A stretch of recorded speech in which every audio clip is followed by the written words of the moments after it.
This is the Making Waves podcast. My name is Dave Rhoden. We're here with Austin Goss, investigative reporter extraordinaire. Welcome, Austin. Thank you for having me, Dave. I'm calling you an investigative reporter extraordinaire because you're an actual old-school reporter, investigative reporter. You actually burn shoe leather and we're reporting on things as opposed to a lot of reporters these days who just put together whatever they see in the news and repackage it. Yeah, no, I appreciate that. I've really, it's interesting having been only one of the few reporters to really be based out of Pierre full-time. Of course, Bob Mercer's there full-time and does a great job, real legend within the capacity of the building. But, I think there's a lot of benefit that I gained being in Pierre over the years and being able to understand issues as they happen, talk to, not just lawmakers and cabinet secretaries and governors, but people who are on the ground and kind of in state government and hear and see things and talk about things. I always tell people some of the best story tips that I ever got while I was writing in journalism and over the last several years came from ordinary people I knew in Pierre, not the governor's office, not lawmakers, not lobbyists. It was just ordinary people who were walking around, and I really take a lot of pride in that. And as I said in my Facebook goodbye post for those who saw it, I really thought about every story and what it would mean to the average person, the working man and woman in South Dakota. And I'm glad, and I think to a lot of people I felt that was bared out and reflected in the work that I did, but it was a good ride. Well, we really appreciate it, and best of luck in your future travels. There was a hit piece recently published Friday morning on Fox, so it's national attention. It's about the credit card record story that you recently reported on. Tell us what's going on and what's your reaction. Yeah, so it's funny. Thursday was my last day at the Scout. I've had military training planned for, over a year probably, pretty much. Joe and John, who are great friends and were great colleagues, I told them about this. It would have been like last summer. It's been months.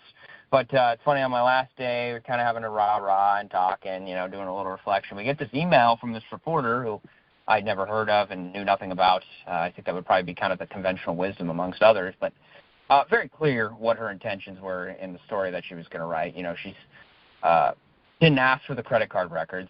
She's saying that, just very much taking the talking point from Secretary Noem, that she only spent personally $2,000 on those credit cards, which is just empirically false. The contention is essentially that she only personally swiped the credit card for $2,000, which that very well might be true, but that's like if then Governor Noem had been in charge of booking her own travel, I'm not sure that she would have, based on the amount that she traveled, ever been off of Expedia.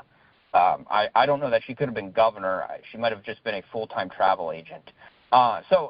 Maybe that's true, but the fact of the matter is that there's $650,000-ish on those credit cards that were spent, far outpacing her predecessors, and her successor, who is her running mate, of course, Governor Larry Rhoden now, has said that his spending on the state card is not going to be a problem. So this reporter emails us, and she, clearly not very inquisitive as to what's in the records, isn't interested in that, is just interested in relitigating the past, talking about things that have already happened. And it's no secret, Kristi Noem's beef with the Scout and with me specifically, what's happened over the years. But we've had a good relationship over the years. It's just sort of fallen apart after her book came out last year in the Kim Jong-un story. But so that she's relitigating much of this old stuff. She's not very interested in the records. Very clear, we knew right away this is going to be a hit piece, and it's coming directly from the Department of Homeland Security. And, of course, it comes out, and it's exactly that. And it's this coordinated job. She's it appears that Noem's hired some sort of spokesman. I don't know who he is. A couple Twitter-type people tweeting at us and complaining and whining about the story. Of course, they never actually looked at the records, which, again, speak for themselves. We've reported multiple times that it was her office and her that used those cards, not just her. And, again, their contention is that we have only reported that it was just her. You can't find a single story, one, nada, zero, where we said that it was just her using these cards. So it's a baseless cease-and-desist letter that Governor Noem sent out, and I'm sure she knows that. It's lawfare. She's engaged in lawfare and trying to silence dissenters. But yeah, so this piece comes out, and it's funny. South Dakotans aren't dumb. There are people who think South Dakotans are dumb. I've learned that over the years, and I saw that on various issues that have come up. But it's interesting, all of the sort of negative feedback, really 99% of it was coming from out-of-state people who, again, have never heard of the Dakota Scout, wouldn't ever bother to buy a subscription, and I guess I can't blame them, who didn't look at the records. I mean, the records speak for themselves. It's very clear what was going on. And, we never alleged her that she broke the law, that she did anything illegally. We just provided the records because they're public. They're taxpayer money. Listen, if you think Kristi Noem, and I think you can make this argument. I do think there's an argument for this. If you think Kristi Noem's travel and escapades across the country over the last several years were a net benefit to the state, then that's fine. You're entitled to that opinion. I wouldn't even say you're wrong. There's probably some truth to that. There was a lot of inbound migration to South Dakota over the last several years. But that's up for the reader to decide. So really, this is just an attempt to stifle the First Amendment, to stifle free speech, and it's not going to be followed up on. It's a hit. It's a coordinated hit. They know what they're doing. And frankly, I know Joe and John are never going to back down, and I'm never going to back down. I'm not going to stand in the face of coordinated opposition from people who have never stepped a foot onto South Dakota soil. And in this case, I'm, of course, not talking about Kristi Noem, but I'm not going to bend the knee for these swampy, faceless packs and creatures crawling out of Washington. And I don't think anybody should. That's a fair point. And just as a kind of a side note, former Governor Dugard was noted for his frugality when he was governor. And I can also say that the grassroots Republicans, the activists, the party people at the grassroots, they are largely on your side on this. They think that this is a bunch of nonsense. Oh, it's absolutely. I mean, when the hit piece drops on Friday, I mean, the calls that I got were just moderate, conservative, whatever words you want to use, Democrats, just so much positive feedback. Again, almost all of the negative feedback's coming from out of state, people who don't actually have a stake in this. But people in South Dakota know what's going on. They've seen it. They've lived through other issues of similar scope with the former administration. They know what's going on. They're not silly. And it's interesting, the allegation is that I have some sort of personal vendetta against Kristi Noem, and just truly couldn't be further from the truth. I hold her family in extremely high regard. I think she has raised wonderful children. I think her husband is a very kind person, and I would venture to say that I probably have more friends who are former staff of hers than she does. And so I think she's made some really good hires over the years. I consider a lot of people who work for friends. And, obviously we had a hiccup in 2023. It's no secret. I apologize. We moved on. She's offered me, I think over the years, a job or insinuated that she wanted to hire me probably 3 or 4 times. She gave me a pre-release copy of her book. She flew me around on the state plane with her. So I guess if it was ever personal, it really wasn't me. I never took personally Kristi Noem. I think the allegation that this whole thing is personal is really cutting one way, and that's on her side. Well, the old saying goes, transparency is for government and privacy is for individuals. And if you're using a credit card, that should be public domain immediately. I can see an argument for security, but that expires in about a month. Any credit card records, any spending by the government should be public records. In fact, should be just automatically published and investigated by anyone who chooses to.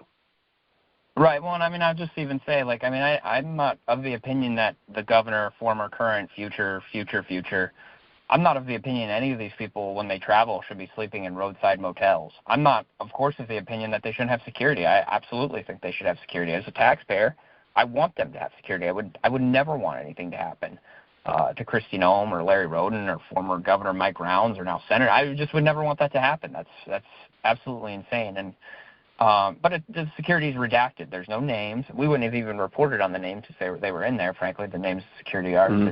There's no names. We were very respectful of requests from the Department of Public Safety to not put specific dates. I understood their argument. We feigned to do that in regards to the security team. We were really respectful of their wishes.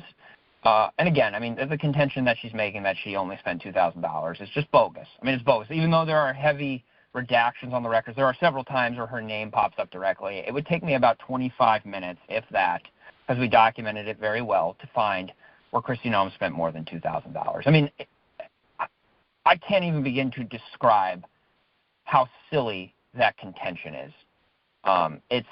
It's ridiculous. And again, it's not a matter of how much she spent or didn't spend. I mean, that's up for readers to decide. That's up for taxpayers to decide. If you think it was a big deal, then good for you. If you don't, then good for you.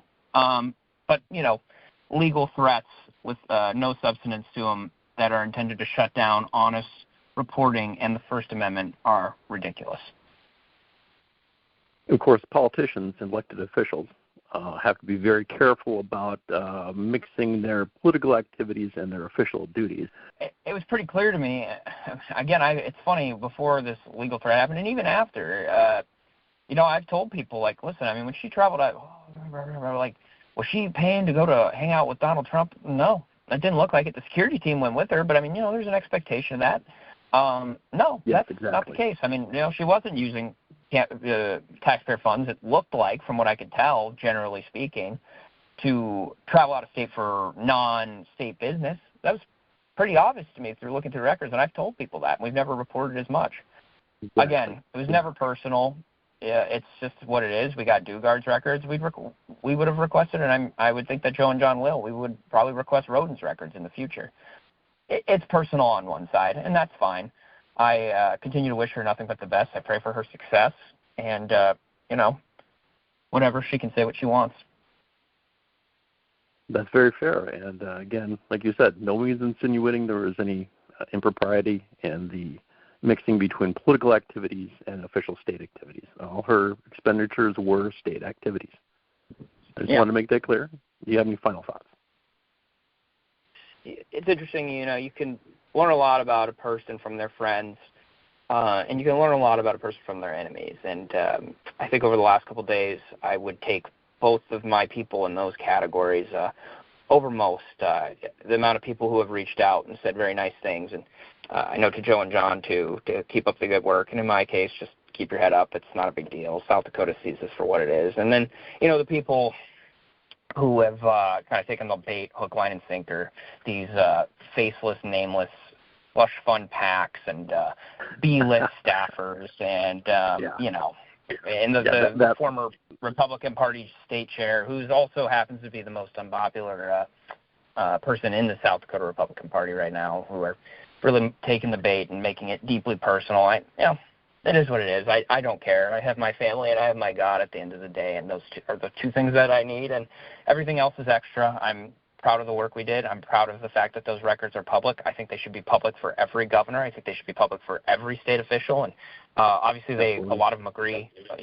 Marty Jackley published his this week. Good on him. They should be open to inspection, and the media, which we didn't, should not be the arbitrator of the unbiased media. Obviously, if a left-wing, right-wing blog wants to pick these up and defend her or attack her, that's their prerogative. They're allowed to do that too. But, the unbiased media, like the Dakota Scout is entitled to publish these and allow taxpayers and South Dakotans to say, here's my opinion on this. That's all it was. That's all it ever was. And I think you can learn a lot about the type of people or the kind of people, the people that are asking for these to be private or secret permanently for forever. I mean, it really speaks to the kind of intentions that they have. As you said, transparency is what government needs. I mean, privacy is for private citizens. And when you are a government official, you make certain sacrifices, one of them being that any expense you make that comes at a cost to the state, for whatever reason, there's plenty of valid ones, is public. It's a public record. Austin, thank you very much for being on the Making Waves podcast. My name is Dave Rhoden. Thank you for having me. Austin Goss.